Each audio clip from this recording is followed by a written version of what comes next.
with the unbounding determination of our people, we will gain the inevitable triumph. So help us God.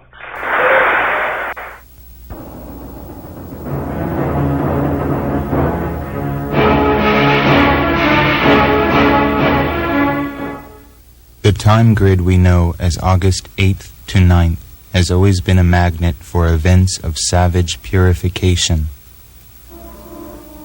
On August 9th, 1945, an atomic bomb was dropped on Nagasaki, Japan, thus bringing the Second World War to its apocalyptic finale. The first National Congress of the Ku Klux Klan was also held on August 8th. August 8th, 1907 is the birthday of Edward Gein, the notorious Wisconsin ghoul whose cannibal exploits inspired the film Psycho.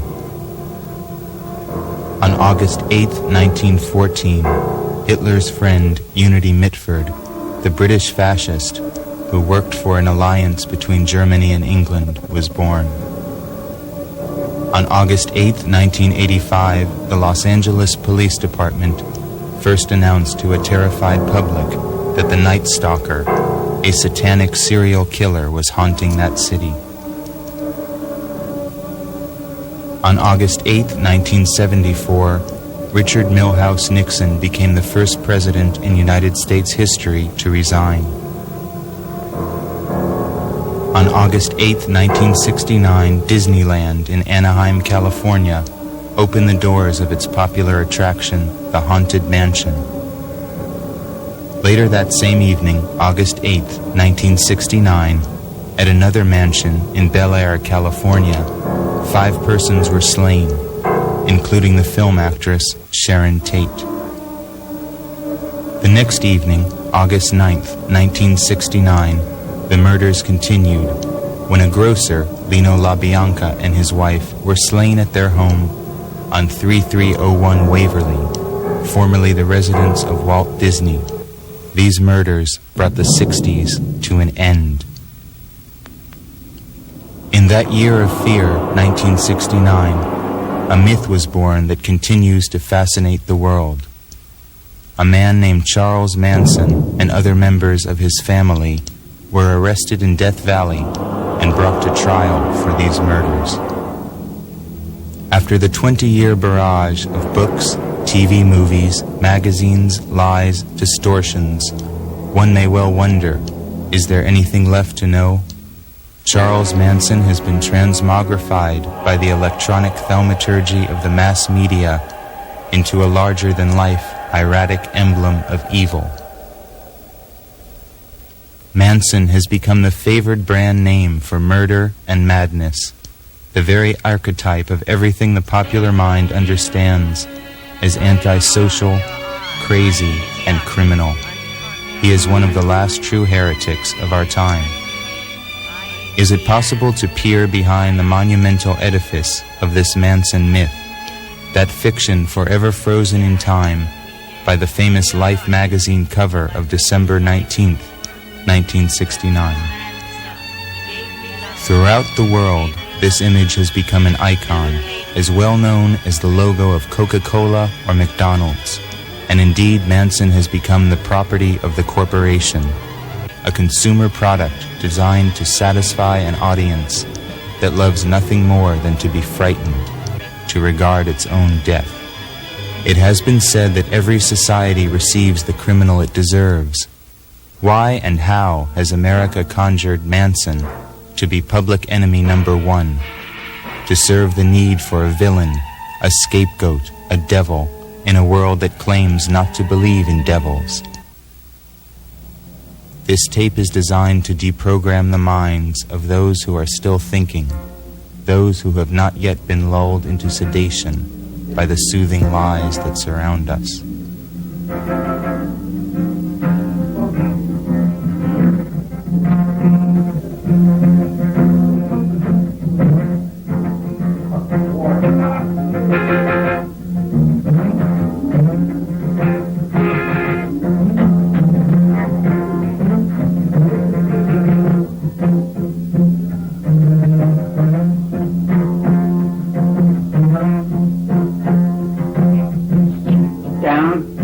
that. That thing,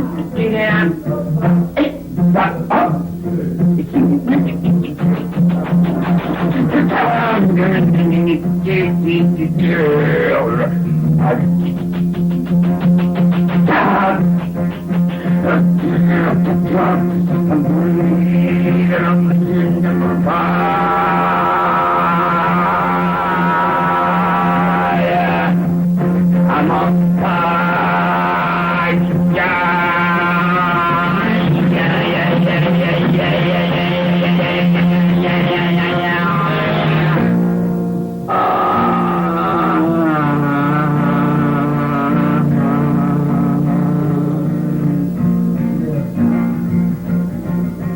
And my feelings begin to grow, and as my going begins to know, my knowing begins to surrender, and my surrenderance as I go, and my thinking in my mind now, and I'm thinking from within, I'm thinking now and forever, and I'm beyond crime or sin.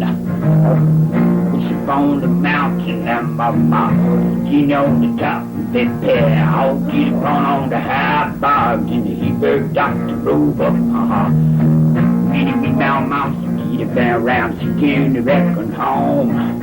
She don't piss off, baby. She was driving God on home. She on the phone, or wristband, came on the phone, your head. Just blow up in your stomach and blow off your motherfucking head. You don't want to bounce on Rifter. You don't dream. Don't talk to walk on talking. Don't talk to walk on me. Don't talk to me, don't whisper with the hobo mind of G. That jungle walk on the walking. Got a bone yesterday. Got a pot and got it cooking. Got my witches and my bones. Got my beer on my surrender. Got my moving on my own. Got my whisper in my whisper cat. Got my cats up in the tree. Got whiskers on the willow. Got the willows on the tree. Got the trees on the spaceman. Got the spaceman on the dirt. Got the moving on the monkeys. Got the monkeys wearing shirts.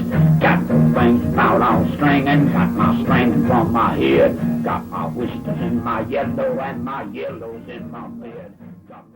I was even born into the universe. In the perfection of that, I was born 11/11/34, Veterans Day, and my grandfather, my granddaddy was the conductor on the B&O Railroad out of Kentucky, out of the Blue Moon of Kentucky. That's off the First World War. Manson was born in Cincinnati, Ohio, the bastard son of a teenage girl named Kathleen Maddox, whose ancestry goes back to the earliest settlers of Kentucky in 1792. Said Manson's much maligned mother in a 1971 interview. Charles was born out of wedlock, but it wasn't just any man. I wasn't a prostitute. I've never been a prostitute. I was just 15 years old and a dumb kid. I was Miss Dumb. But my mother was a very strict woman, very religious, and didn't allow smoking, or drinking, or even movies. So when me and my sister got a few years on us, I guess we had a tendency to be a little wild, the way kids will. She brought her child to Kentucky to be passed back and forth between various relatives, one of whom was an Uncle Jess, a moonshiner who struggled against the federal revenues. I'm from Kentucky. In Kentucky, I live in a county called Moorhead, and they got them long guns. And if they don't know you, and you come up to holler, you know, we only got enough to last us to get through the winter. We keep ours in jars, you dig what I'm saying? We raise ours in hogs and cows. Ain't got no money. Don't need no money. But I can get through this winter, you dig what I'm saying? Kick back. And each summer I get up and I worry about getting through the next winter. You dig? That winter was lost 40 years ago. And I'm the child of Uncle Jess that sent me rolling out of them hills in Kentucky. You dig what I'm saying? To save his cabin, to save his earth, to save his planet. Because he stood there and blew himself up when fucking assholes like this come in and want to take your still away and shit.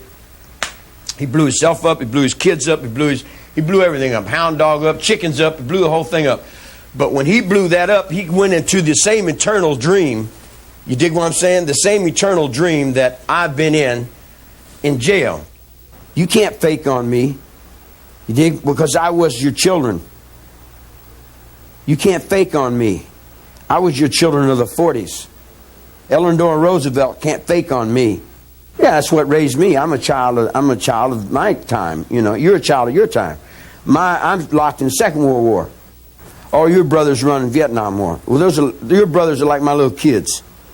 I was brotherhood to the Korean War, and my father was the Second World War. I'll put it to you this way: when I was a little kid in the streets, I was smoking grass. And there wasn't but a few people smoking grass. I come to jail as a beatnik. I don't know whether you remember beatniks. But what your hippies were of the 60s were what we were of the 50s. It's like a long time ago, back in the 50s when I was in reform school. And I would get in a fight or I'd get in an argument and I'd be down in solitary confinement. And they'd have me down in solitary confinement. I'd just go dun dun dun dun dun dun dun dun dun dun dun. I turned everything off a long time ago, back in Virginia when I was about 17.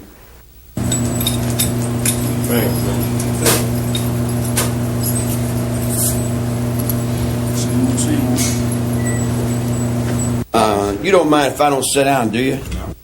This is the only chance I get to come around unhandcuffed.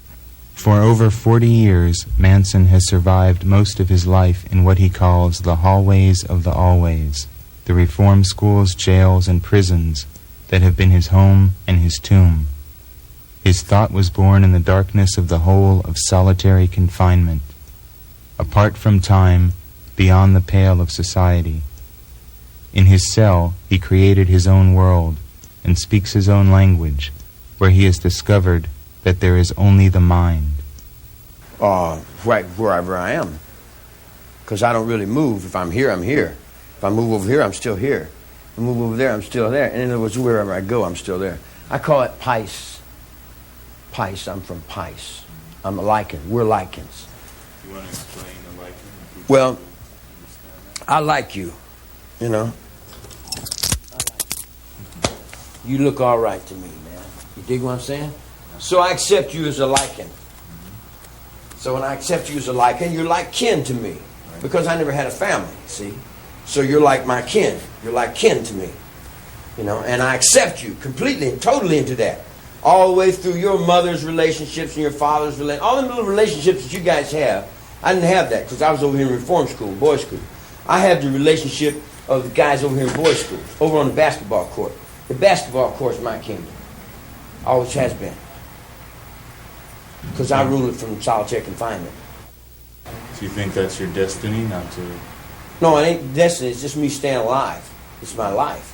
In other words, we all do what we have to do to survive, right? Well, you know, you put a child down here, now I've survived this long. You know, I'm over 40 years in prison. I've survived. And I've survived you.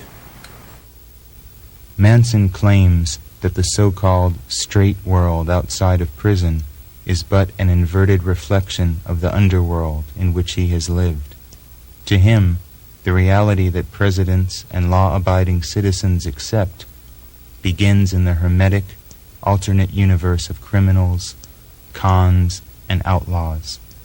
But Elvis Presley was only the shadow that was playing up over somebody that was dying in a hole down in Brushy Mountain, Tennessee. Or someone that was over in the solitary confinement you see what I'm saying? In other words, the real Humphrey Bogart and the real James Cagney are actors. I mean, the ones you know. The real ones, they died in here. You know, in other words, we die so that you guys can play act us. In other words, we got to be the bad guys so you guys can be the good guys, you dig? But in reality, we know that you're not the good guys. That you guys are worse than we are. You dig what I'm saying? Which is acceptable because we're outlaws. I'm a reflection of, you take a little baby and you put him in the penitentiary and you raise him up. I'm Richard Milhouse Nixon. I'm Richard Milhouse Nixon. You dig what I'm saying? But I'm him down here under the ground, man. I've had to do all the fighting while he gets up there and takes all the bows, dig? I got to carry the motherfucker while this fat sack of shit won't let me call my old lady while his old lady tells him, shut up. I started all over. We started a rebirth movement. We started the rebirth movement that Carter stole. See, you guys outside don't realize everything we do in here, they'll play off and tell you that that's them. If I dig a foundation for a house, somebody else will stand on it and say, yes, this is my foundation here, and I've, you know, in other words, in the United States, when you're running the United States, you ain't running in nothing but con, nothing but bullshit, and nothing but devil.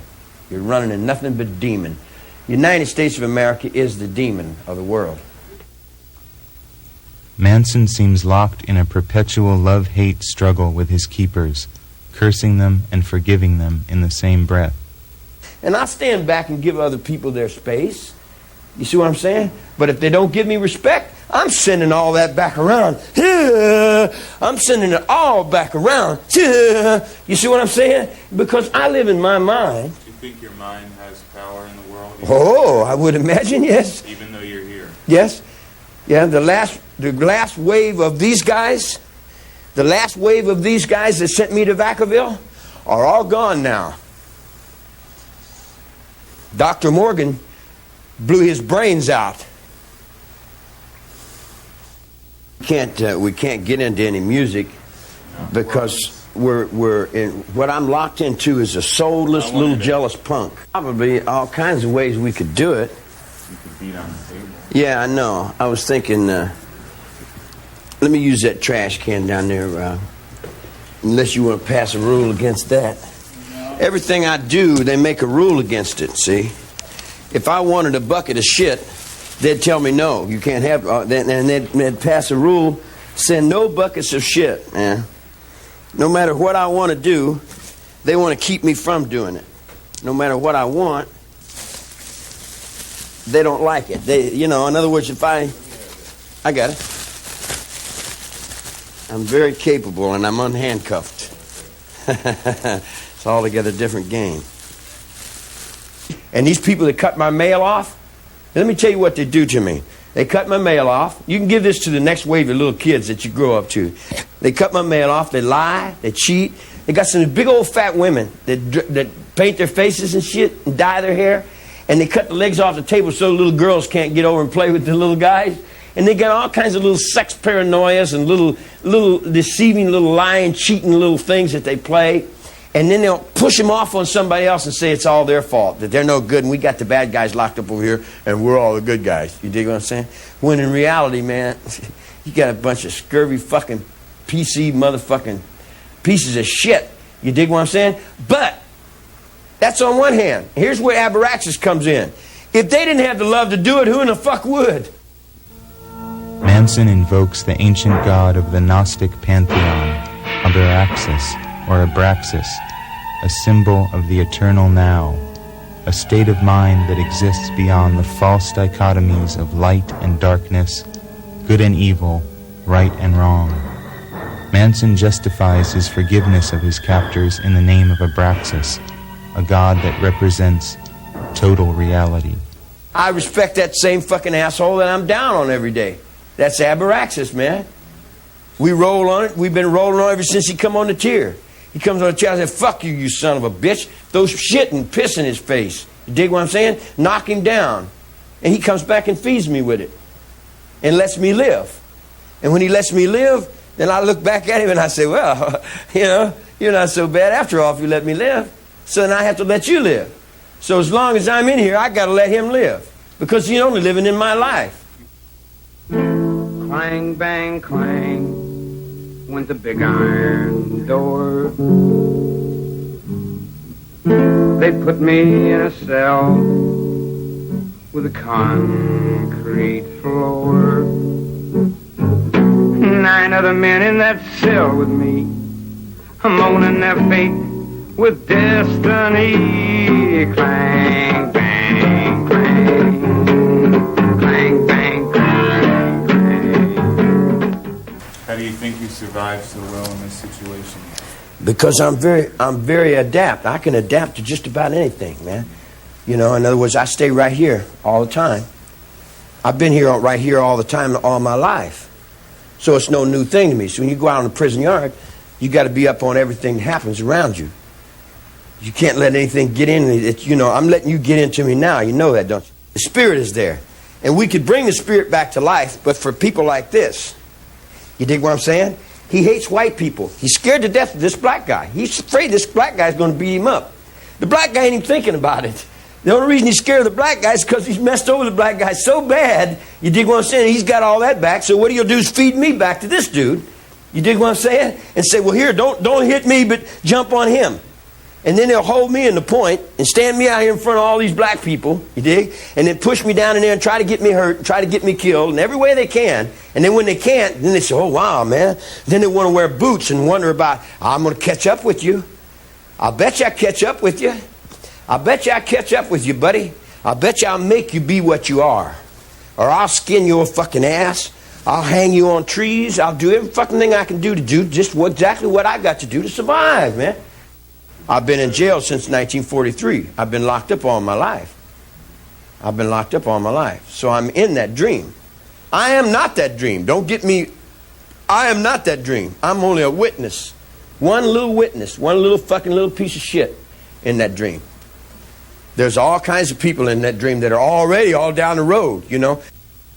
According to 1961 prison records, he killed the time he was serving for various charges of pimping, forging checks, and petty theft by studying various systems of personal development, ranging from Dale Carnegie's How to Win Friends and Influence People to L. Ron Hubbard's Scientology.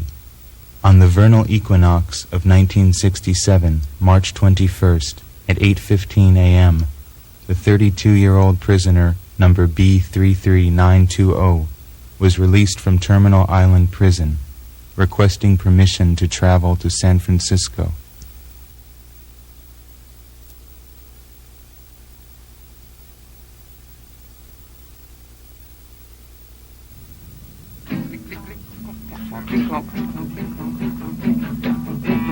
I am a mechanical man. A mechanical man, and I do the best I can because I have my family. When Manson arrived in San Francisco in 1967, he drifted into the anti-culture that the media was already calling hippie. He began to attract a following, mostly of young women who were drawn to his music and his philosophy. There's a bunch of broads that follow me around, but there's always broads following me around. Then when I got back out, the hippie was a takeoff on the beatnik, as the beatnik was a takeoff on the bohemian, or the bohemian was a takeoff on the boobskaboop. In other words, just loop-de-loops and circles that come in and out of these places. The idea of Manson as the ultimate hippie and the family as an example of hippiedom's ultimate folly has been ingrained into the public mind with all the other simplifications that have so far served as truth.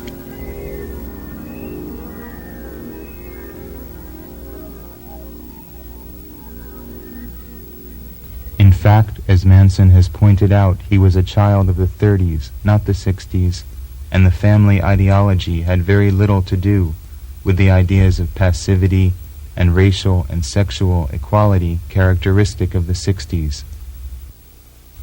When black militancy and civil rights were at their height, Manson insisted that his family retain their cultural and genetic heritage.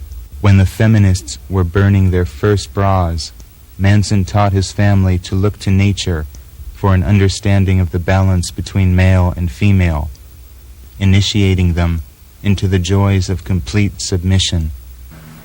Feminism? Matriarchy versus patriarchy. Oh, I'm a matriarch. I'm a beautiful woman. I'm a very beautiful woman. All my women know that. All my women know that. Do you have any good memories about the people who were your women? Oh, all of them. Sure. They're all beautiful. Lynette Squeaky Fromm, one of the first to join Manson, once wrote, Born into this imbalanced world of women's law in 1967, carrying truth over the threshold, he met thousands of young in the streets. I was one of them. He stood our words up in truth. He never broke our wills. We put up our lives and the symbol of one finger as alternative to anarchy. In the family hierarchy, each woman is a member of the Order of the Rainbow, each with a corresponding color.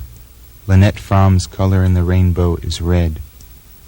Fromm, who was imprisoned in 1975 for the attempted assassination of President Gerald Ford, remains loyal to Manson and his cause. She better be right on. She knows what she's got to do, see? She knows what she's got to do to survive on this planet Earth, just like all the people that are with me do. The ones that are with me do.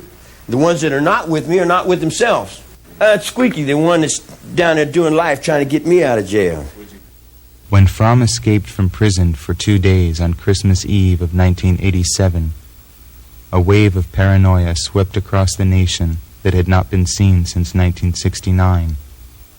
That one woman could inspire such fear is a sign of how powerful the Manson myth has become. In contrast to Fromm's loyalty, Charles Tex Watson, the principal murderer in the Tate LaBianca case, explains his family days with the convenient excuse of diabolical possession. Now Tex atones for his sins as a model born-again Christian prisoner in San Luis Obispo prison, where he serves as a prison chaplain, delivering sermons to the unsaved. In 1979, Watson was married in prison to another born-again Christian who has since given birth to his children, the fruit of what one imagines to be wholesome Christian procreation during conjugal visits to the prison. Manson regards Watson's new persona with bemusement. Tex is beautiful. Tex got off with his, Tex got up his gifts and he was trying to walk around and say, chicka chipim, and he was there for a while, and we were learning new things, and we were experiencing our bodies and stuff. You dig? But then he decided that he wanted to go back into what his mother was doing.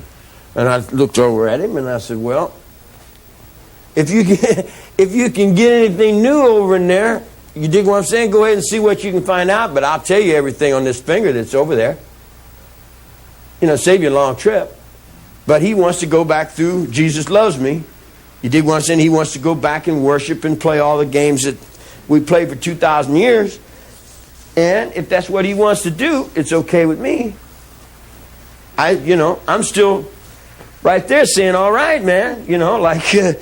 If that's what you want to do, but you're only destroying yourselves, man. Always is always forever. Is one, is one, is one. Decide yourself for your father. All is none, all is none, all is one. I'm just so glad I'm behind you. Illusion has been just a dream. Valley of death and I'll find you. Now is when on a sunshine beam. So bring on the young perfection, for their love will surely be. No cold, pain, fear, no hunger. You can't see, you can't see, you can't see. The ghosts of the family still haunt the locales where they once lived.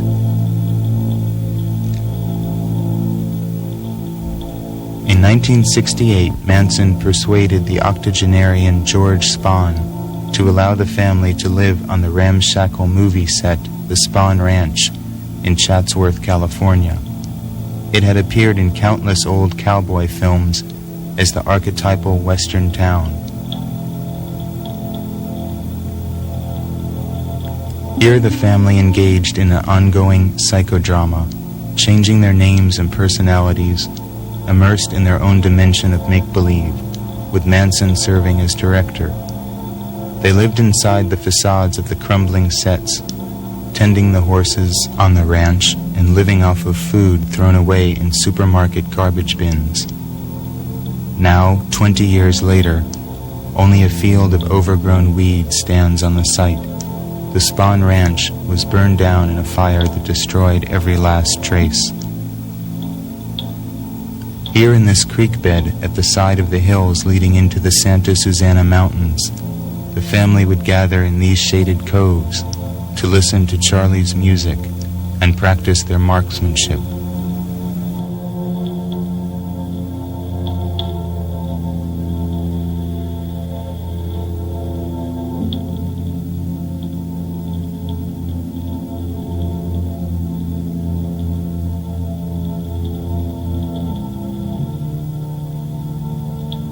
Devil's Canyon, directly across from the Spahn Ranch, inspired one of Manson's songs.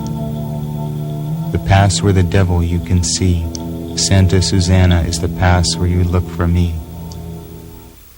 I live on my planet, my world, my desert, my thought. And it took me 22 years to get through these fucking hallways. This is what I'm mad about, to land my thought down on that desert.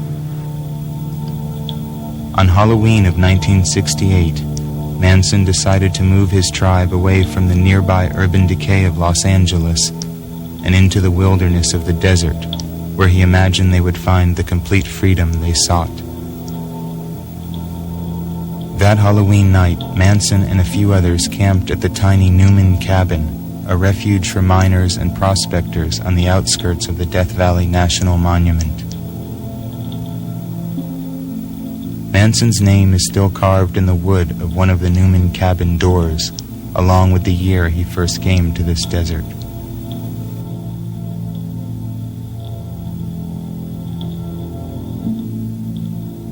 After the family made their way through the almost impenetrable Goler Wash, they set up a fire here in the hearth of the Myers Ranch and surveyed the austere beauty of the desert around them.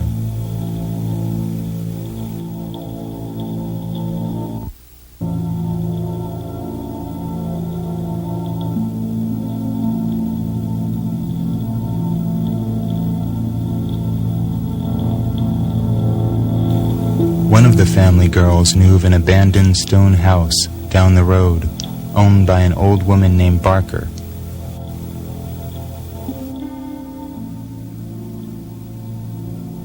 Manson, after locating Mrs. Barker in nearby Furnace Creek, convinced her that she should allow the family to live in her place, in exchange for general upkeep and a gold record given to him by one of the Beach Boys. Today the ranch is much as the family first found it, as remote an outpost as can be imagined, hidden in the vast silence of the desert.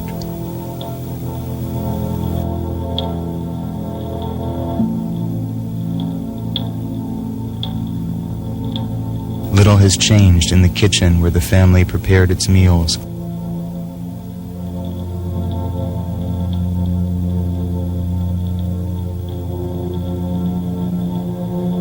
Or in the bedroom that once was Manson's.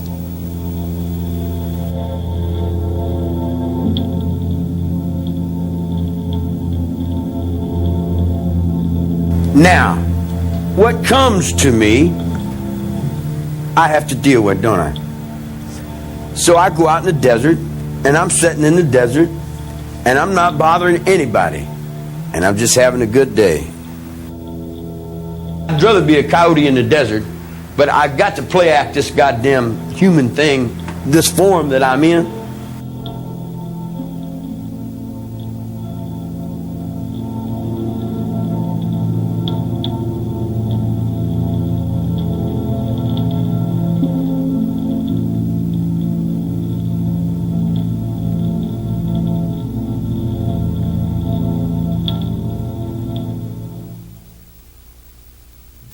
In the solitude of the desert, he dreamed of training his family for survival, long before America had seen an explosion of survivalists moving into rural areas to stockpile arms and wait for the apocalypse.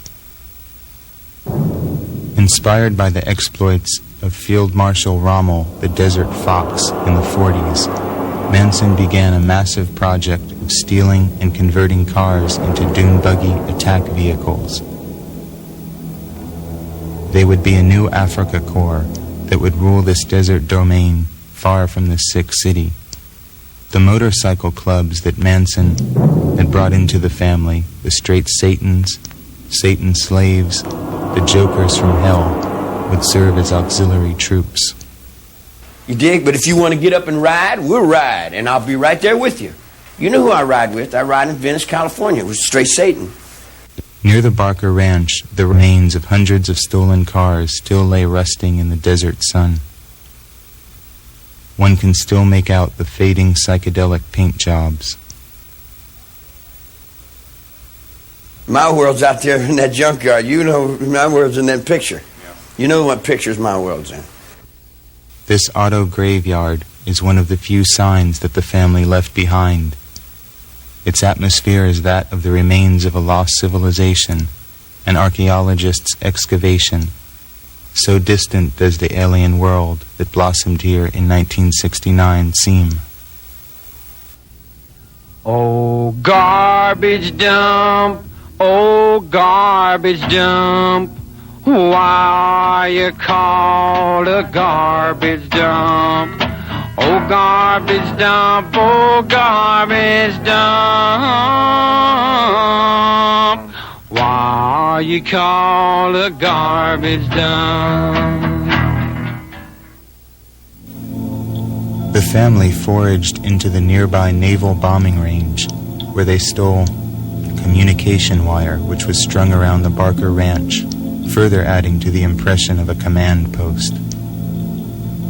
The camouflaged lookout bunkers where the family girls would take shifts keeping watch of the ranch, knives strapped to their legs, are still evident. The fabled family bus that once stood in the front yard of the ranch crumbled slowly for years.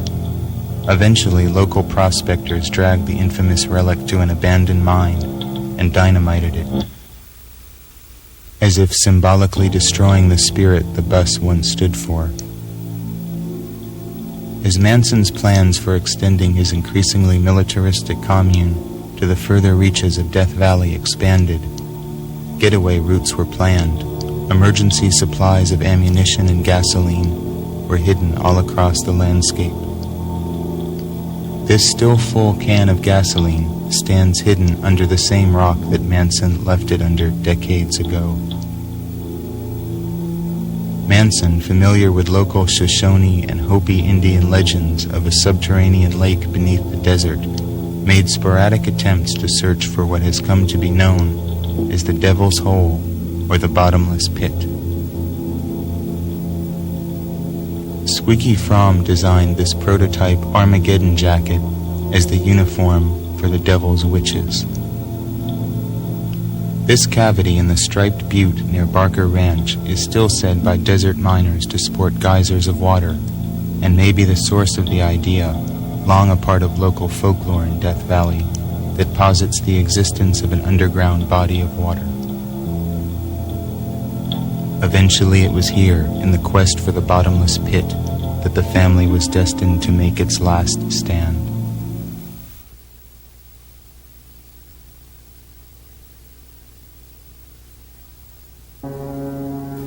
On August 8th, Tex Watson, Susan Atkins, and two other family women drove across this road from the Spawn Ranch to a house on 10050 Cielo Drive in Bel Air, where Sharon Tate, Jay Sebring, Wojtek Frykowski, and Abigail Folger were murdered. The subsequent murders unleashed a tidal wave of panic and terror. Speculation in Los Angeles and the world as to the identity of the murderers ran rampant. Similar murders the next evening added a further frisson of fear. Actually, I wouldn't be here had it not been for those people you call the family. They're the ones that put me here. They're the ones that butchered up a bunch of people and said, here, we want you to see this guy. I didn't want to be seen. You know, I was trying to get out in the desert. They said, well, this is our star. You dig what I'm saying? I would have went ahead and let you bleed in Elvis Presley. You dig? You could have had Elvis Presley for your little dreams. You dig what I'm saying? I didn't break the law. I got some friends that killed some people, but my friends have always been killing people. I've got a lot of friends that are very terrible people to other people, but to me, man, they're just home, you know. You got to be responsible for your actions. I'm not your leader. I'm not your follower.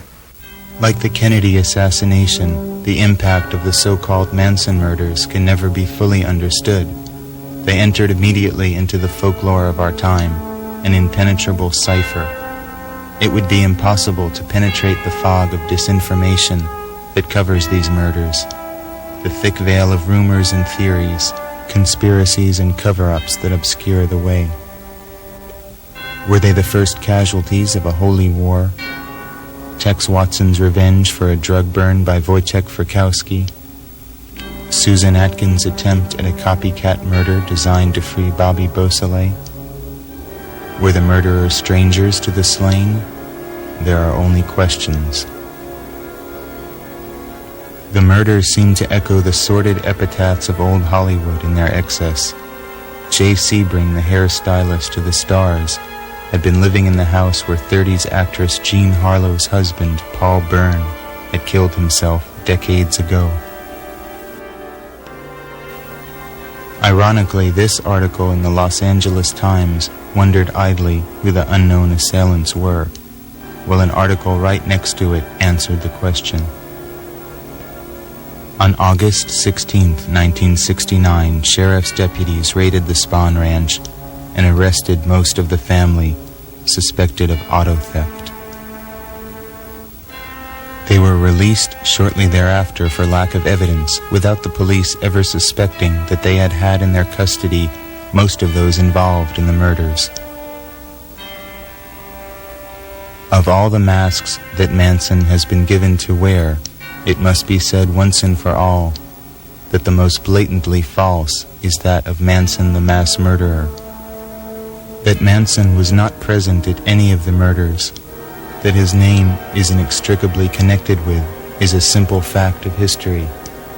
Indeed, it has never been shown in a court of law that Manson has ever killed anyone. And yet he is known as a killer, a butcher, a murderer of unborn babies. There have been far grislier murders than these, and yet every media hack feels compelled to refer to them as the murders of the century, if not of all time. Had the victims been 5 anonymous individuals, who would have noticed or cared? Somehow the murder of a movie star is deemed the worst taboo that can be transgressed in our culture. Perhaps it is only America's drooling, morbid curiosity for the death styles of the rich and the vapid, a soap opera to be lived vicariously, with hypocritical tongue-clucking and a copious flow of tears to mitigate their ghoulish guilt at being titillated by death. To even speculate on the motives behind the murders is a moot point, but it is generally assumed that they began with the similar murder of Gary Hinman, a music teacher and drug dealer, committed by family member Bobby Beausoleil in July of 1969. A partial motive for the Tate murders may have been to give the impression that Beausoleil could not have been the murderer. Manson ruefully recalls the day that Beausoleil told him of his desire to kill Gary Hinman due to a drug deal gone wrong. I know when I've done something, when I didn't do something, and someone comes to me and they say, I got a problem. I said, what is it? And they said, will you help me? I said, sure, I'll help you. He said, well, can I be your brother? I said, sure, I'm your brother. I'll help you do anything. What is the problem? He said, guy owes me some money. I said, well, if you're big enough, go get it. If you ain't, sit down and keep your mouth shut. He said, what would you do? I said, fuck it, man. It's only money. I wouldn't put my life up for no fucking money. You dig what I'm saying? He said, well, I'm going to go get my money. I said, well, that's up to you. It's got nothing to do with me. The guy went over and fucked the guy up, took his money. You dig what I'm saying? He come back and said, I killed the dude. I said, the fuck you tell me for? What you tell me for? You making me a conspiracy to something? But the die had been cast, thus leading Charlie to seek sanctuary in Death Valley. I asked if he remembered the day that he was arrested for the final time. Yeah, one of these incompetent fucking assholes got me put a pistol on me and put handcuffs on me. And I've been in handcuffs for 18 years. That's the only reality he's got, is me in handcuffs. It was here in this tiny cabinet in the Barker Ranch bathroom that Manson attempted to hide from police during the raid of the ranch. One of the arresting officers saw a string of matted hair sticking out of the cabinet. "Hi," said Charlie. Today, the cabinet where Manson lived his last moment of freedom is gone. In essence, it seems that Manson is not serving his life sentence for murder, since he was at no time ever accused of murdering anybody, but for his subversive ideas, and because of the abstract notion that he is simply too dangerous. In a mockery of justice that was his trial, he was not allowed to defend himself. When he was finally given the right to testify in court, prosecutor Vincent Bugliosi argued that Manson's hypnotic powers might be too persuasive to the jury. Thus they were banned from hearing his testimony on the grounds that they might be convinced of Manson's innocence. During his testimony that was delivered to an empty courtroom, Manson declared, "These children that come at you with knives, they are your children. You taught them. I didn't teach them. I just tried to help them stand up. You can send me to the penitentiary. It's not a big thing. I've been there all my life anyway. What about your children? These are just a few. There is many more coming right at you." Don't blame me for falling in love with you. Blame charms that melt in your arms, but migraine monster, don't blame me.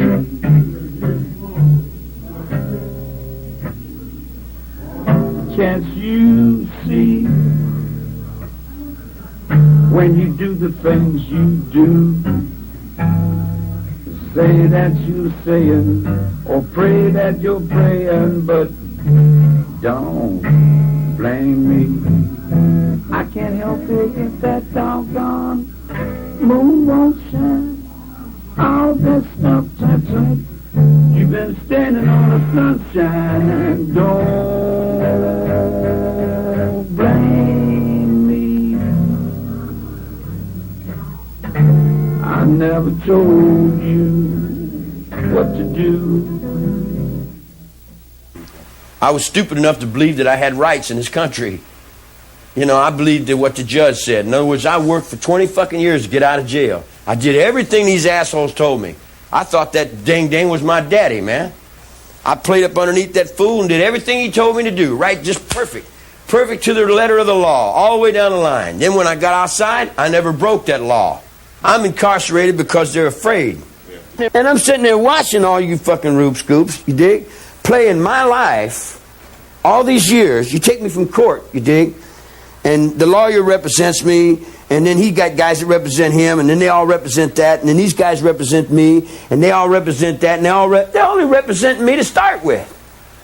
It's all in my life that they're standing up with all this big old shit that they're standing up in. It's my life that they're feeding on at the bottom. The king don't have any clothes, man. You dig? We told you that in '69 when Nixon fell down. Now you're trying to drag that same old egg up there and try to put something up that's already gone, man, rather than try to build another one.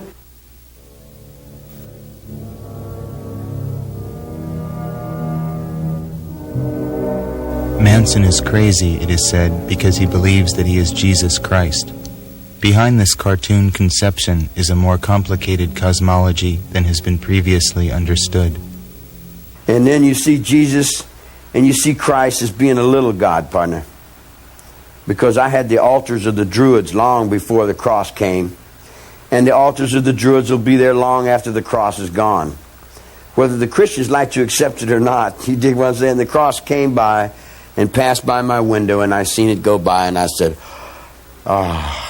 Christ was a little God. Because that was where they hung that fucking last asshole. What do you think about that last asshole? He's still there. And you see him? He's still right there. Nothing's changed. It's right now, and then as it's right now. You dig? And I'm not going back over there. Fuck them assholes. Manson's use of Christian terminology may have been inspired by a man who once walked a similar path. Francis Penovic was a burglar, con man, and petty criminal who had spent much time in prison before he changed his name to Krishna Venta in 1948 and announced that he was the Christ Everlasting. In the 50s, Krishna Venta built his Fountain of the World commune in the Santa Susana Mountains, not far from the Spahn Ranch where Manson and his family would settle over a decade later. Like Manson, Krishna Venta's following consisted mostly of young female disciples. They were given different colors according to their temperament and aptitudes, much like Charlie's rainbow. Krishna Venta was killed in 1958 in a dynamite blast ignited by a jealous husband who disapproved of the guru's sexual teachings, but his legend lingered in the area to inspire Manson to attempt to take over the cult years later. Atop this skull-like rock formation at Fountain of the World, Manson held crucifixion rituals that culminated in family orgies. At one time during his Hollywood period, Manson was hired as technical advisor for a Universal Studios film project concerning the second coming of Christ.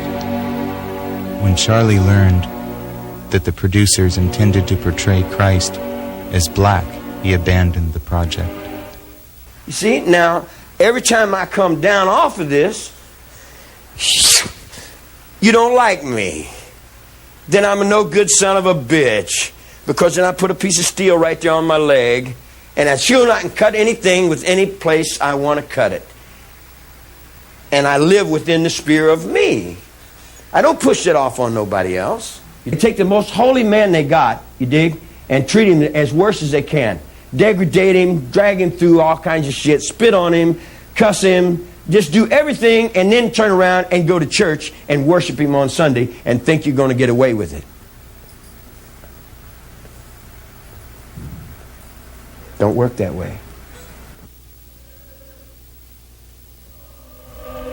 And yet, for all of Manson's identification as man's son, the son of man, the archetypal figure of the hanged man or the slain king, he is perhaps more commonly identified with the opposite force in nature. You know, I mean, they preach it, but they don't believe it.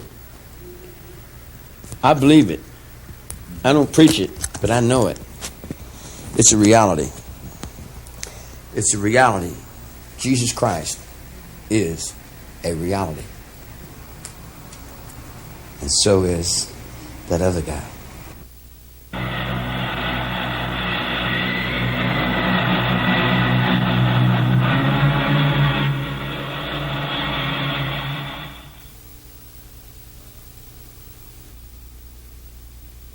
The dark allure of Satanism and the mystique of the vampire link Sharon Tate and Susan Atkins in a web of mystery. They seem bound together by destiny, protagonists in a drama decreed by fate. There are parallels in their lives that defy logic. In 1967, Susan Atkins was an aspiring actress, making her living as a stripper in San Francisco's North Beach. Strangely enough, she worked under the pseudonym of Sharon King. She was hired by Anton Szandor LaVey, the high priest of the Church of Satan, to play the part of a vampire in a topless witches revue held at a San Francisco nightclub. Atkins had written of this performance. I was the perfect sexy vampire, ready for my casket lying at the center of the stage. I knew I'd never be able to get into that casket for real without getting stoned. I popped the acid tab into my mouth. I had shaken several people when I had risen from the casket and pointed a long, blood-red fingernail at the audience and marked them as my next victims. The same year that Susan Atkins made her debut as a vampire, Sharon Tate was cast by her husband-to-be, Roman Polanski, as a vampire's victim in his film The Dance of the Vampires. In the film, Tate's character is referred to as a sacrifice to Lucifer. Earlier in her career, Sharon Tate had played a witch in the British film The Eye of the Devil, or 13. During this film, Tate began a brief period of dabbling with white witchcraft. She was initiated into the coven of Alex Sanders, self-proclaimed king of the witches, by High Priestess Maxine Sanders. The ritual was held in Tate's dressing room trailer on the set of the film. If Sharon Tate was fascinated with the more benign aspects of the occult, Susan Atkins held a similar short-lived dalliance with black magic. Here she is seen in the ritual chamber of the Church of Satan with founder LaVey. Perhaps it was inevitable that Sharon Tate and Susan Atkins, both dilettantes in the opposite extremes of occultism, would finally meet in 1969. It is alleged that Susan Atkins licked the blood of Sharon Tate off her fingers that night before leaving something witchy on the wall, reenacting their previous roles as vampire and vampire's victim. At the approximate time of Sharon Tate's murder, 12:30 a.m., the TV guide for August 8, 69, reveals that a film entitled The Vampire's Ghost was broadcast over the airwaves. There are other oblique links between Anton LaVey's Church of Satan and the Manson phenomenon. On the very night of the Tate murders, Anton LaVey performed a rite in the same ritual chamber where Susan Atkins had once posed. This ritual was entitled The Riding Forth, and its purpose, according to LaVey, a strict advocate of law and order who despised the 60s lifestyle, was essentially to cast a curse upon the hippie movement. Part of the invocation read that night, "Beware, you psychedelic vermin. Your smug pomposity with its thin disguise of tolerance will serve you no longer. We know your mark and recognize it well. We walk the night as the villains no longer. Our steeds await and their eyes are ablaze with the fires of hell." Unknown to LaVey, while his sorceries were underway in San Francisco, the killings that would bring the 60s to a screeching halt were being carried out in Los Angeles. 2 years earlier, LaVey had served as technical advisor on Roman Polanski's satanic epic Rosemary's Baby, in which LaVey appeared in a cameo role as the devil himself. Rosemary's Baby was filmed at the Dakota Hotel in New York City, a reputedly haunted edifice. In 1980, Beatle John Lennon was assassinated outside the lobby of the Dakota. Lennon was the author of the song Helter Skelter. Despite these connections with the Church of Satan, the Manson case has been more often associated with the supposedly satanic cult known as the Process Church of the Final Judgment. The Process, seen here in a meeting in London, was formed by ex-Scientologist Robert de Grimston and his wife Mary Ann in 1963. At the center of the Processian philosophy was de Grimston's concept of a reconciliation between Christ and Satan at the end of the world. De Grimston wrote, "Christ said, 'Love thine enemy.' Christ's enemy was Satan, and Satan's enemy was Christ. Through love, Christ and Satan have destroyed their enmity and come together for the end. Christ to judge, Satan to execute the judgment." Certainly there are some similarities between the Process ideology and Manson's. Yet when asked to clarify the rumors of a link, he was evasive. No, that's a bunch of horse shit. No, I don't. Yeah, I know him. I know him spiritually. I know everything.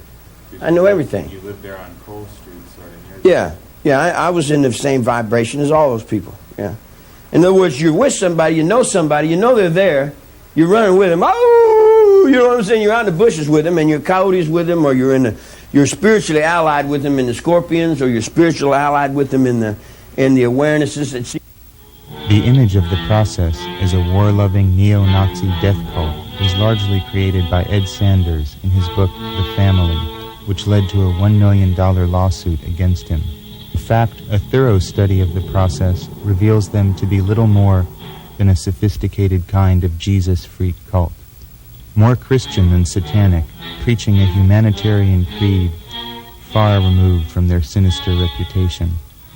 Nevertheless, there are some undeniable facts. The family did, for a time, reside near Process headquarters, Cole Street, in San Francisco. Manson did contribute an essay to the Process magazine. It is also alleged that 2 members of the cult visited Manson in LA County Jail at the time of his trial. While Manson may be locked in prison, he claims to send his thought out into the world to do his bidding in the form of these emissaries made of string. These fetishistic snakes, spiders, scorpions, and masks have been sent by Manson to friends and enemies alike, along with instructions as to how to bring them to life. Says their creator, "I sit in my cell and sing and make little dolls on a string, and I send them out to do little jobs. I give them names, I give them a little personality." Another occult figure linked to the family is filmmaker Kenneth Anger, student of Aleister Crowley and an early member of the Church of Satan. At one time, Bobby Cupid Beausoleil, seen here in Haight-Ashbury, was Anger's protege. Anger dubbed Beausoleil Lucifer and starred him in that role in his ill-fated project Lucifer Rising. When the two had a falling out, Beausoleil is reputed to have stolen Anger's film and buried it in Death Valley, asking for a ransom. Anger is said to have replied by placing a curse upon his fallen angel. After his incarceration for the murder of Gary Hinman, Beausoleil composed a soundtrack for Anger's second version of Lucifer Rising. Seen here is Anger's stationery, which still features artwork by Beausoleil. Satan means whatever I'm looking at, whatever I want it to mean. It's on my forehead. It's me if I can get up on that highway. If it's me trying to save my air, my water, my trees, my wildlife. It's me on that cameraman. It's me right there in his watch. It's me in his brain. It's me right there on his ears. And when he shaves in the morning, I'm sitting right up underneath his razor. You dig? It's everything that human beings don't understand. It's all their fears. It's what they're not sure of. You dig what I'm saying? Satan to me would be God. You would be God to me. You dig? I could worship anything as God. Everything is God. The sun is God. The moon is God. Everything is God. Except them stupid fucking people who got that shit stuck up in their fucking heads and they won't get rid of it. In other words, they talk about in the name of the Lord, we're going to say this. In the name of the Lord, we're going to say that. In the name of the Lord, if there was such a thing, you see what I'm saying? Would he be the devil? If there was such a thing, would he be the devil? I'm out there on the highway. Sure, I'm out there on the highway. I'm out there on the highway in Big Dragon, in the underworld. I'm out there in Hawaii. I'm out there in all kinds of different things.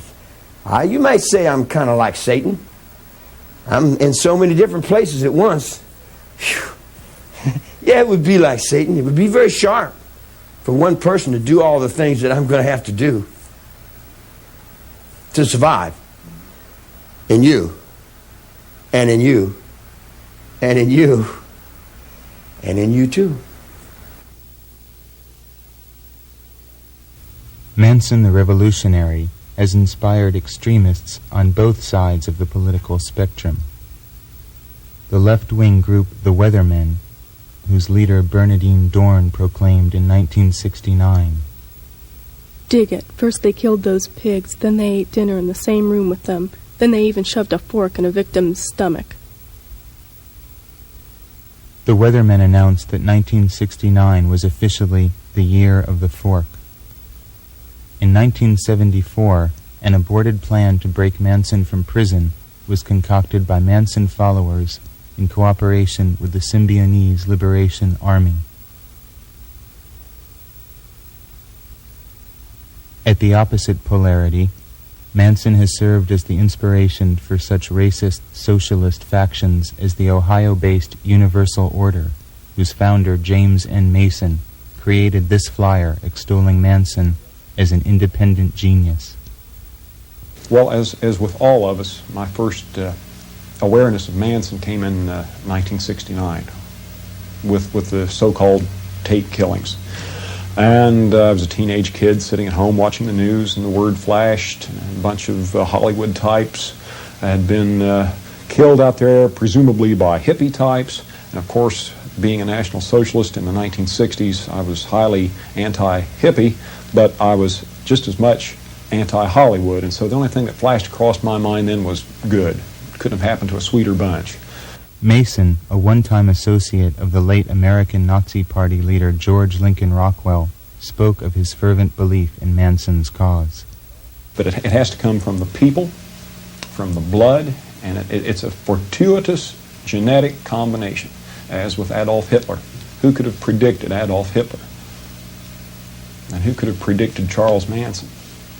Coming from, a 16-year-old runaway, unwed girl in Kentucky and West Virginia, no education, and look at the impact he has today. Leader is a convenient term, and so is family, but we have to stay with what can be most readily understood. Manson gave the people around him what they needed most. This is what they accuse Hitler of doing in his speeches, touching every wound in the raw.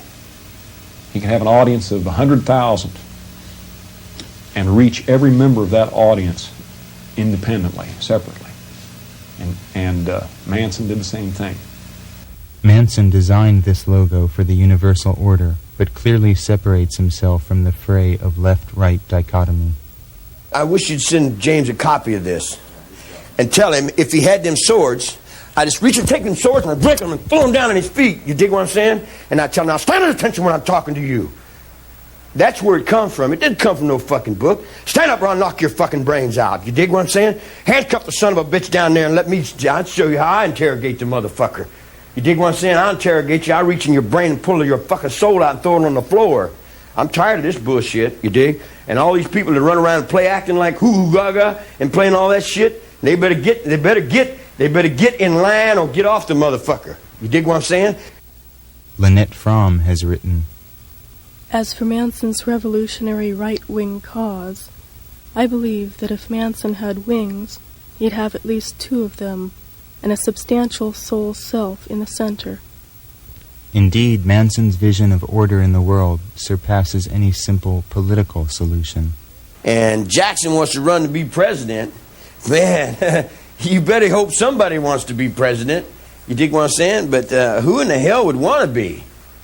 Can you conceive of what kind of brain would want to lead these fucking rube scoops out there? Because there's no communication with them. You dig? If you took a horsewhip and beat them, they still wouldn't understand what the hell you're talking about because there's no intelligence there, man. There's too many people. Oh man, yeah. They'll pray for Hitler to come back. They'll wish he hadn't been here. They don't have the intelligence to change.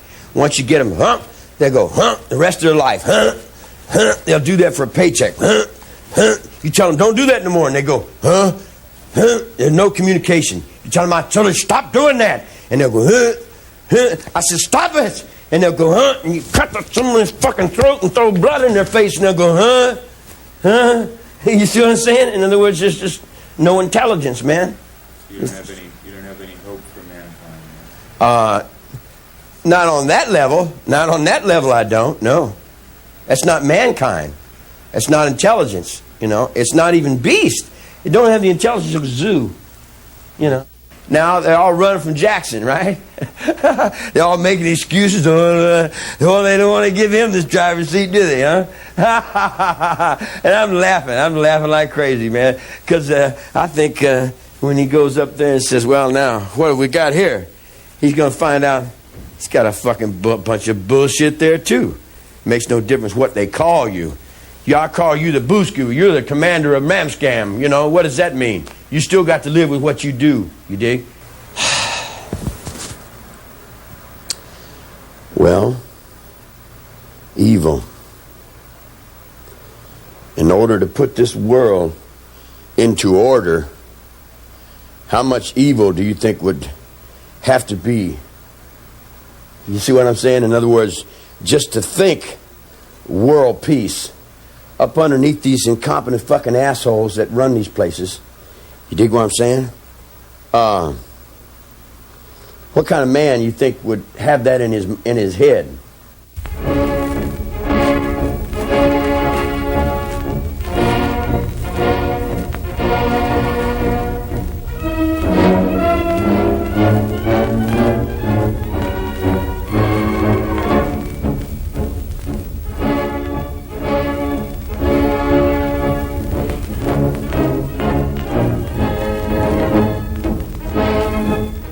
Manson has often been compared to Adolf Hitler, and asked whether he feels connected to the Fuhrer, he answers, We all do. Anybody that wants to put order into the world, anybody that's got a brain that wants to put order into the world has got to stumble upon Hitler. Because Hitler started putting order into the world. And when he started putting order into the world, it threw him out, it overwhelmed him. It was too big for him. He couldn't do it. You dig? Nowadays, it's a different computer.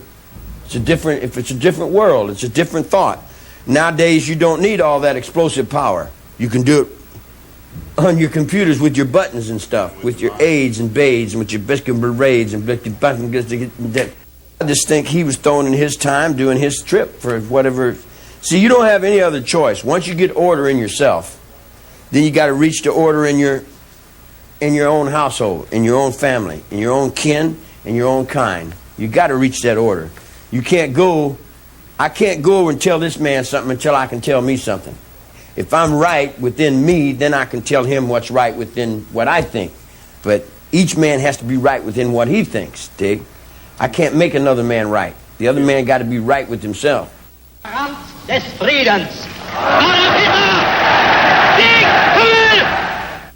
Manson also expresses a kinship to Rudolf Hess, the occultist, ecologist, and folk medicine student who served as Hitler's deputy. Hess died under mysterious circumstances in Berlin's Spandau prison after decades of incarceration as a war criminal. You remember when they had the harmonic conversion? All the people was up on this mountain over here. Hess died that night. I am. Hess died that night. When Hess died that night, that put me longer in prison than anybody in the world. Hess was always longer than me. But when he died, that put me, the only living thing that was standing on that very same thought that you and I are standing on now. You see what I'm saying? In other words, we're still in that same dream. We're still in that same thought. And nothing can take that. You can take my body away and stick it down in that cabinet. It's still there. You dig what I'm saying? You cannot take it. You dig what I'm saying? There's too many people that gave their lives for it. They gave their lives and they're still bleeding there for it. You dig? And the spirit is there.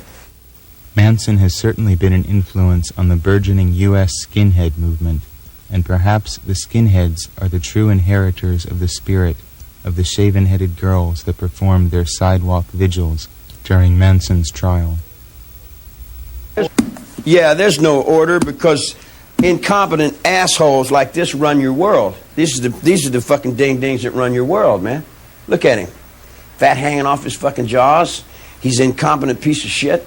You dig? He wear black cowboy boots and play off this guy and pay that guy to hold me down. You dig what I'm saying? And then come back around on the other side and talk about, I'm a white guy. I'm a white brother. You dig what I'm saying? What do you think about race? What do I think about race? Everybody look out for themselves. I look out for this guy. This is my race. Comes out of my dickhead, man. My race comes out of me. You know, where I'm running is I run in the alley. I run in the darkness. If I was sitting up there where I had my fingers on the buttons, it'd be a different game altogether. Charlie has been on the front lines of the ecological war since the 50s, and he calls his vision for reordering the environment and the earth Atwa, air, trees, water, animals. Pollution. It's the only solution for survival on the planet Earth is a revolution against pollution. It's like all the animals are running this way, and a lion comes on the picture, they all run that way. All the animals are all divided all up. All the people are out there playing all these games. A bigger fear comes, they all get together and they all run in one direction. The peace plan is that Schultz and all them guys are playing in the Middle East. It doesn't have any fear in it. It doesn't mean anything. It's a bunch of fucking old assholes talking about old rhetoric. What you know? do you think the meaning of fear is? The fear is you'll do it or die. It's that simple. In other words, the ways of the animals I identify with more than I do with the ways of the humans. Humans are pretty stupid. Humans won't survive. Humans ain't going to survive. Not the way they're going. Think they're going to destroy themselves? Yeah, definitely. They're going to destroy every fucking thing. They're destroying everything. See, people don't realize how many...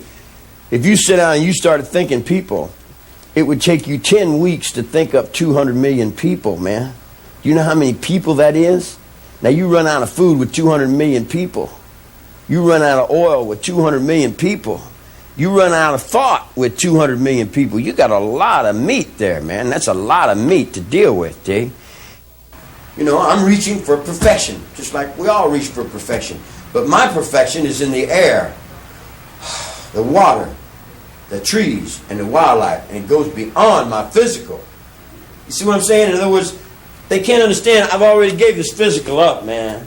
The physical's hanging down there on the courtroom. You know, if you want to interview me, why don't you go talk to the DA? Maybe he can make up some more lies for you, some more stories for you. And here's another thing that you people talk about. All these peace movement, all these demonstrators, they'll run out and demonstrate for a nuclear power plant and go home and turn the electricity on. If you want to demonstrate for a nuclear power plant, don't use electricity. Does it make sense? You know what I'm saying? They want to demonstrate for something on one hand and get their faces up in the camera and like, look at me, I'm different, you know, or pay me to be somebody, you dig? And then on the other hand, they can't be somebody because they go home and turn the fucking electricity on and use the same fucking pollution. You dig what I'm saying? In other words, you can't protest cutting down trees with paperwork. You can't protest pollution riding around in automobiles. You dig? I told you 40 years ago, get back to the horse, man. What's the best way to change things? I get back to the horse. If you don't get back to the horse, there's going to be nothing left of you. Now, it's dawning in the minds of many. It's dawning in the minds of chemistry. It's dawning in the minds of biology. And I got 7 big locks in my brain, you dig? And then I send off to Norway. Sure! And I send them a thought, and it goes to Norway, and the chemistry, and they're looking in their little things. You dig what I'm saying? And then I'm over here in Australia sitting on a bushman. I don't need a telephone to communicate with that bushman. You dig what I'm saying? That bushman is right inside my soul, man. He's right inside. I can hear everything. I can see through his eyes. You see what I'm saying? It's like I am that bushman. After Manson's imprisonment, Lynette Fromm and Sandra Good continued the fight for Ottawa. Good sent this manifesto to the Associated Press in 1975. The International People's Court of Retribution is a wave of assassins. It is made up of several thousand people throughout the world who love the earth, the children, and their own lives. They have been silently watching executives and chairmen of boards and their wives of companies and industries that in any way harm the air, water, earth, and wildlife. They can be assassinated on the golf courses. They move of their own accord. Necessity dictates policy. Exxon, ITT, Standard Oil, Union Oil, lumber company executives, Gulf Oil, must get out of the country or you'll be killed. We want to live, you maggots, you monsters. Get out of the country or you'll be killed. Manson rails against the money mind as one of his principal enemies. 666 is just a dollar bill. That's the body of the money. The body of the people that work for the money. Take that gold on that man's ring. He works. How long did you work for that? 2 or 3 weeks to get that ring? And when he got that ring, he puts it on his finger and he writes it around. And he doesn't know that he's holding up the very same value that's working his African brother to death. And they're starving somebody else down on the ground, but he wears it on his finger like it was okay. I'd take it off and throw it on the dirt. I wouldn't enslave nobody for a piece of gold. That's stupid. And anybody you see wearing gold, they're enslaving somebody else with it, But it's where their brain is, and you can't get them out of it. And I was just a man's man. Much as simplistic historians have dismissed Hitler's Third Reich as the overcompensation of a failed artist, Manson's vision of a holy war has been generally characterized as nothing more than the jealous rage of a spurned musician, a would-be rock star with delusions of grandeur. In fact, against all evidence, it is widely accepted that the overriding motive for the Tate murders was Manson's resentment against Doris Day's record producer's son, Terry Melcher. According to this theory, Manson was so enraged that Melcher did not provide him with a record contract, he ordered his slavish minions to murder everyone in the house he believed to be Melcher's. 150 Chiello Drive. Melcher himself put the lie to this theory in a 1974 Rolling Stone interview, where he said that Manson knew Melcher did not live any longer at that address because he had tried to get in touch with him under friendly circumstances at his house in Malibu. This image of Manson, desperate for big bucks and fame at any cost, has also given rise to the lingering rumor that Charlie once went to a casting call for the TV show The Monkees, hoping to be cast as one of the ersatz Beatle imitators. This would have been a difficult audition, however, as Manson was imprisoned in Terminal Island at the time of this casting call. To imagine Manson attempting to fit his music into the prepackaged sterility of popular entertainment is absurd. The way I communicate is in music. It's like to know someone. You start in the fingertips. You can know me in my fingers. You can know me in my hands. You can know me in my arms. In other words, I'm something inside that goes beyond words. Words, blah, blah, blah, they're a bunch of fucking biscuit. That's what they teach you in school. I live from here. But I can't get any music out of this. I can't get any music out of nothing. These motherfuckers cut me off of my music, see? And then they represent off to the little girls. Look at me, little girls.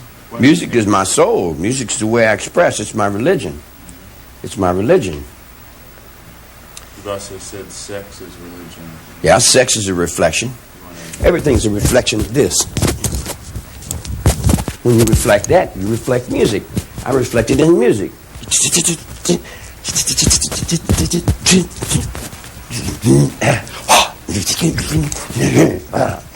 That's me. But I put my soul into the sound. That's in my music, see? But that's what they won't let me get out. And then every time they keep that music out, then all the kids rise up and they kill a bunch of people. And then they say, well, oh, you're fucked up. Well, why are we fucked up? Who just says you can put your music up over my music? You dig what I'm saying? Who put your voice up over my voice? Who says your God's bigger than my God? You dig what I mean? In other words, it's just as you get down in the alley with it, and whose dog's the biggest dog? I'm the biggest dog when I'm out there in the street. It's like to get on down the road and play my music. See, I play my music for... Are you hot in here? I play my music for me. I don't play my music to entertain people. I play my music because I am my music, and I live 24 hours a day in music.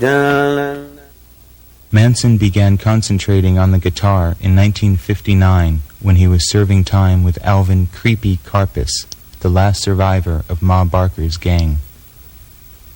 The old con, who had been personally arrested by J. Edgar Hoover, taught the young Manson a few techniques on the steel guitar that were quickly worked into his repertoire.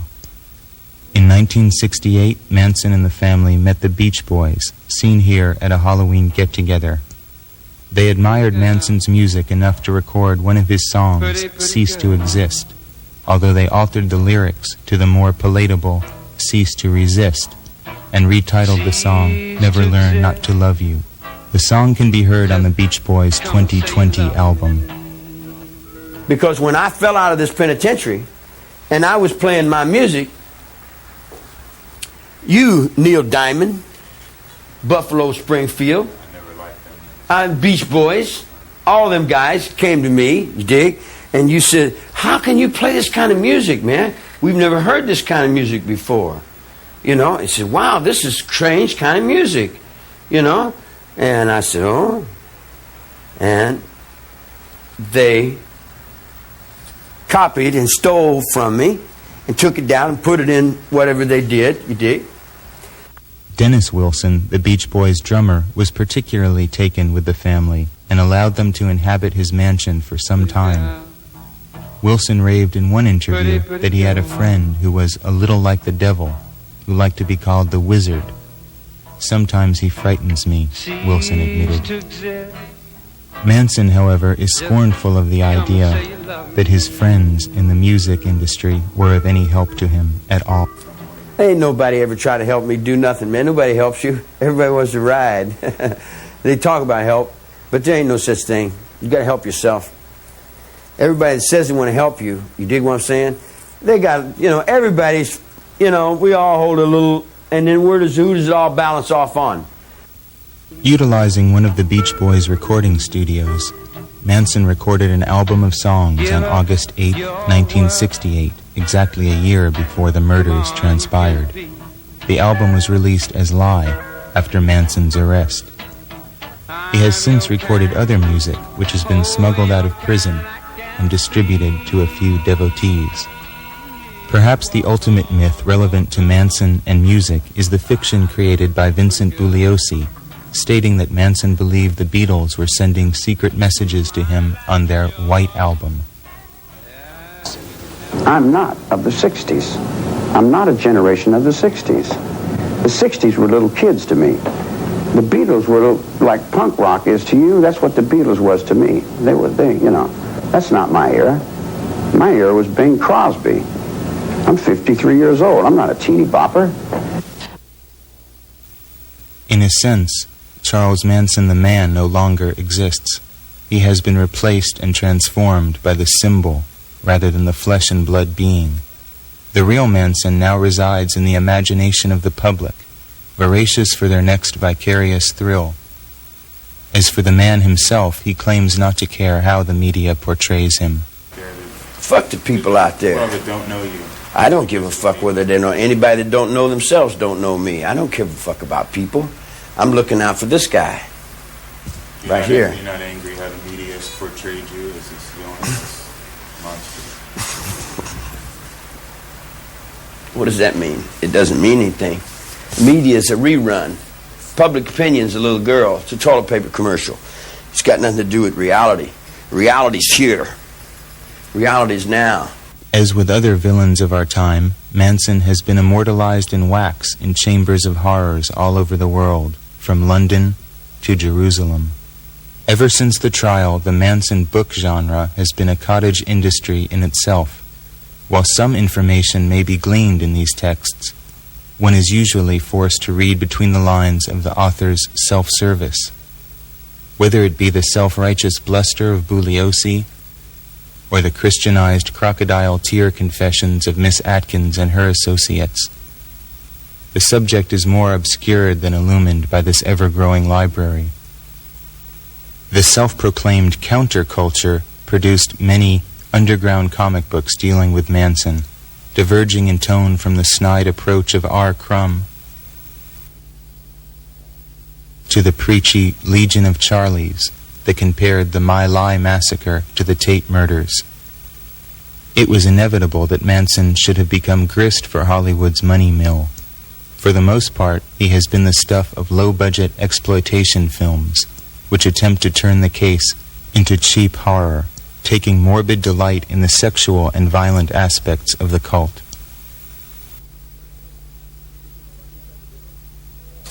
Isn't it funny you got so many people play acting you? So many people play acting you never get a chance to play act yourself. Manson's filmic alter egos have ranged from a vampiric guru in Death Master to a rabid devil worshipper in I Drink Your Blood.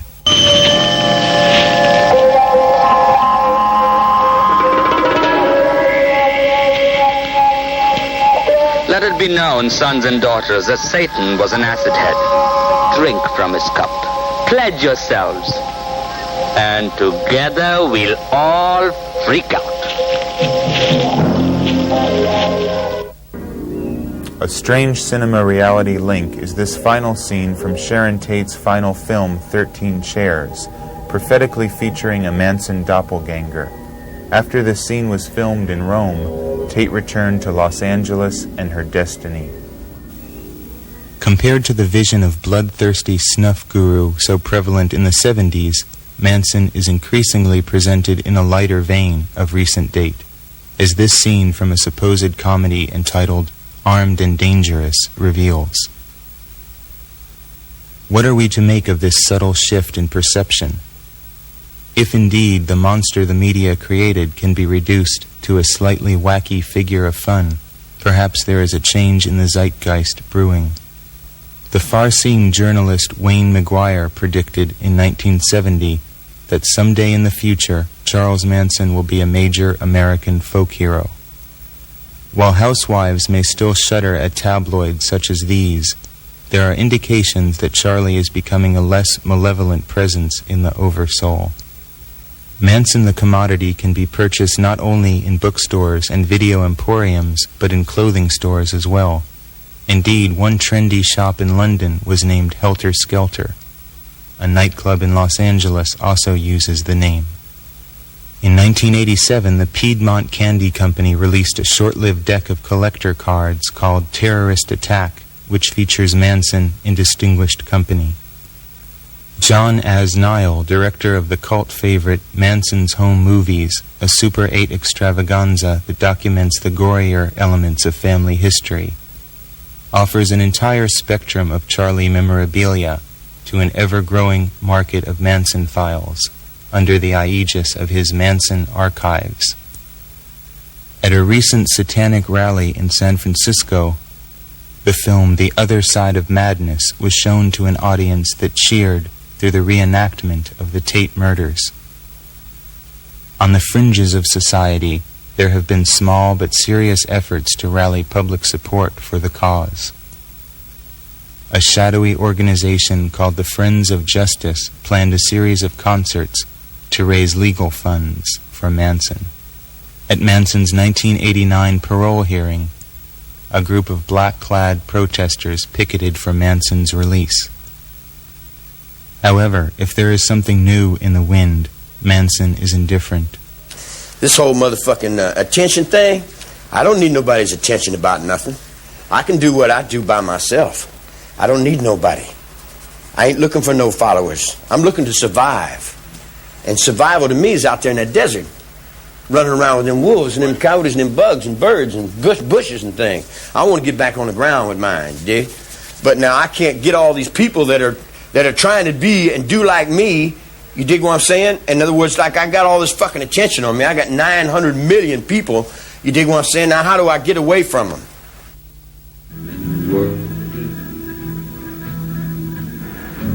In the end, Manson is only concerned with the unfathomable parameters of his own world, his recurring fascination with reflection. See, the judgments are, how will I judge anything? I'm judging it from what's inside of me. How will I see anything? I'm seeing it from what's inside of me. The man in the mirror. I go beyond the man in the mirror because I set the mirrors on the ends of your roads, Jake. But I set them with these little nooses. When your children come in to me, I hang them on the ventilators according to what I need to be and what I have to get done, to weave my patterns, to do whatever I have to do, to survive. In the places where you know the pictures, where we live. Everybody that thought that they're playing me, I think they'll end up finding out that they got played by themselves. Because we each get the guy in the mirror. Could you look in the camera and tell people they're going to see this? Tell them who you really are. Tell them who I really am. I'm this hand here, with no doubt. Yeah. Yeah, I like that, man. Yeah. That shoulder there. Yeah, you look like a healthy young man. I like you. Talk to the people if they're going to see you now. Well, I can't talk to the people. That's your reality. You're the one that does that. I don't. Well, I'm dealing with you. What do you have to say that you've never been able to say before? You've been through a lot, ain't you? Yeah. Yeah, that's good. That's why we can probably meet as easy as we do. I feel real comfortable with you, man. That's good. Yeah. So what do you have to say that you've never been able to say in this situation before? I'm going to survive. If you do or not, that's up to you. You dig? But the only thing that keeps me from surviving is the people that don't want to survive. So here's what I would say to all the people that have the death wish. Why don't you go ahead and find your own way out? Why come to me with all this dying and all this fear and all this bullshit? I'm not into dying and fear. I'm into music. I play music. I play music. I ride my motorcycle around, and I can play anything, any act. I mean, I've played them all, you know, but which one ain't an act? I don't know. Does it matter? I guess only to how much you're getting paid. You know, or who's paying you. Or if your dollar's going to be worth anything to start with. Or if you got to give half of it to some Jew fucking bastard who's doing nothing but laying up and sucking on what somebody else is doing. You dig?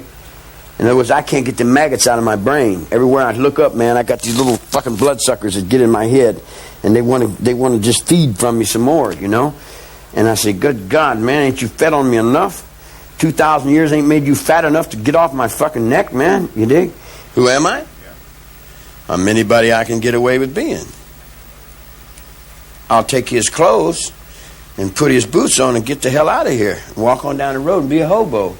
If I had a good chance. I don't like killing. I don't kill bushes. I don't kill trees. I don't eat animals. I don't like killing.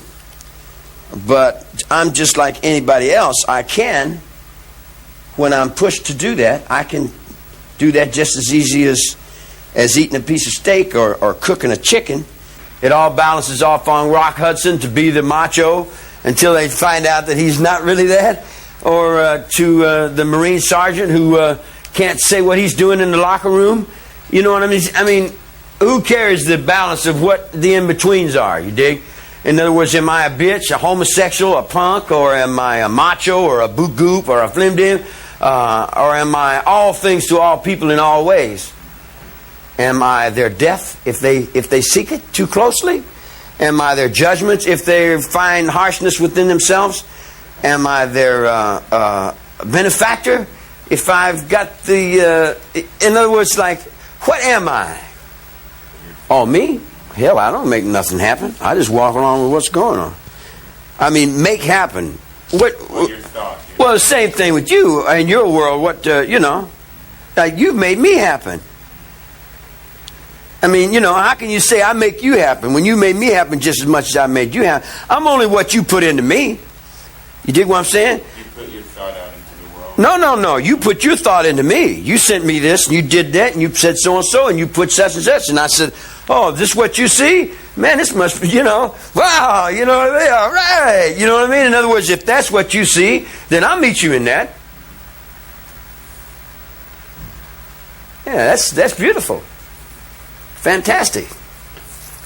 If I lived with you for about a month or two, then you would have a whole different concept of me. You wouldn't think the same thing of me. Your whole opinion of me would change. Not only your opinion of me would change, your opinion of you would change. And we would kind of reflect off into each other to where we become a part of.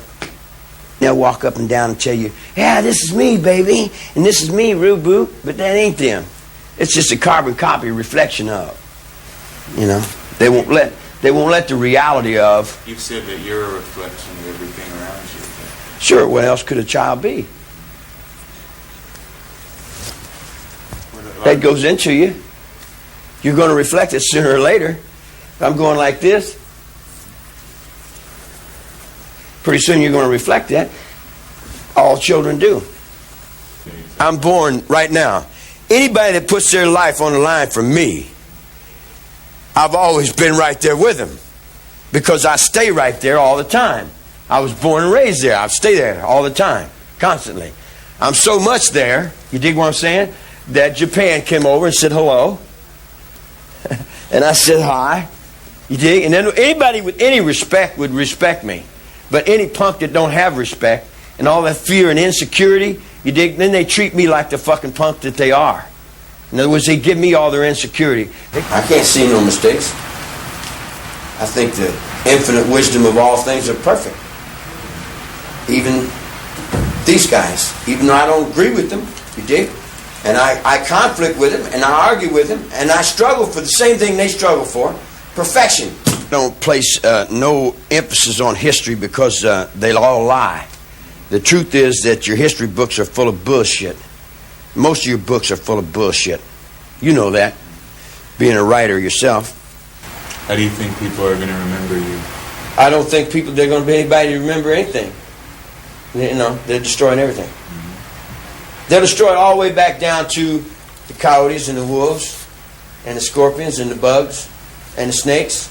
And there'll probably a few of us fake phony son of a bitches sitting over and looking at the thing saying, yeah, that's an old rerun in Mars somewhere.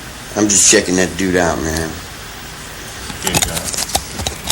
Cameramen have a way of hiding. Yeah. Are you Irish? Irish English, yeah. Yeah, that's what I figured. Ready complexion, huh? No, what always happens every time I get out of jail, I have a kid. And then the broad ends up snitching on me or getting me locked up. And then she takes the kid on down the road. And she raises him up to be like her. And then I see him when he gets to be about 30 or 40 years old. He's a little fat fucker. He thinks just like his mother. You dig? So I see a bunch of little fat fuckers that think just like their mother. And I look at him and I say, yeah. Do you know if any of your children have followed in your footsteps? They're all my children. And anybody that's ever seen me is following in my footsteps.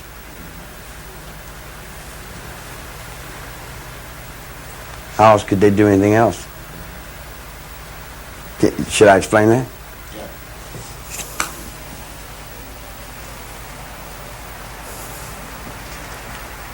It's a brand new step. Never been done. It's history. Every step I take now is history. And I'm carrying 900 million people in my mind. You see the Pope? He's a cigarette butt on the floor. Well, if you now open up your mind into that. See all the Orientals and the dragons? All the tongs? See all the feathers? See the swastika spinning? You see it coming alive? In our minds as a youth. In our minds as a youth. You see that spirit coming back? You see it coming back? You dig what I'm saying? In other words, it's coming back in the spirit of the youth. It's coming back from the battlefields. It's coming back. Peace on earth. Peace on earth. And the peace on earth goes beyond that line. And I put that line on the blind man's pole. Then I run that down with some other soul. And then I cut that on back with another track and come back and say, choo, choo, I know my mind. And I trust the very same person that you do. And the very same person that you do. I trust the only person left to trust. Me.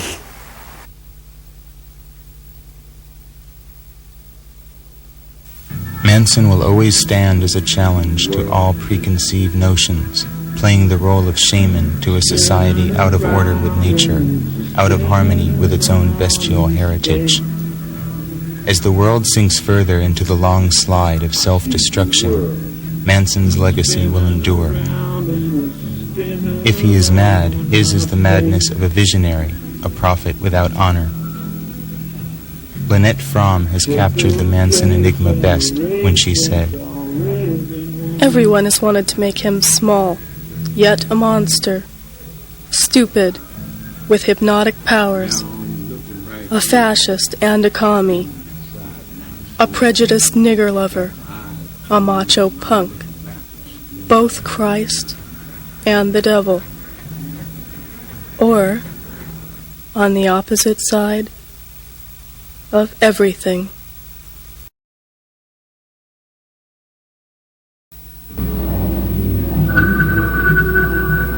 Yes. Wait, I'll get it. Tomorrowpictures.TV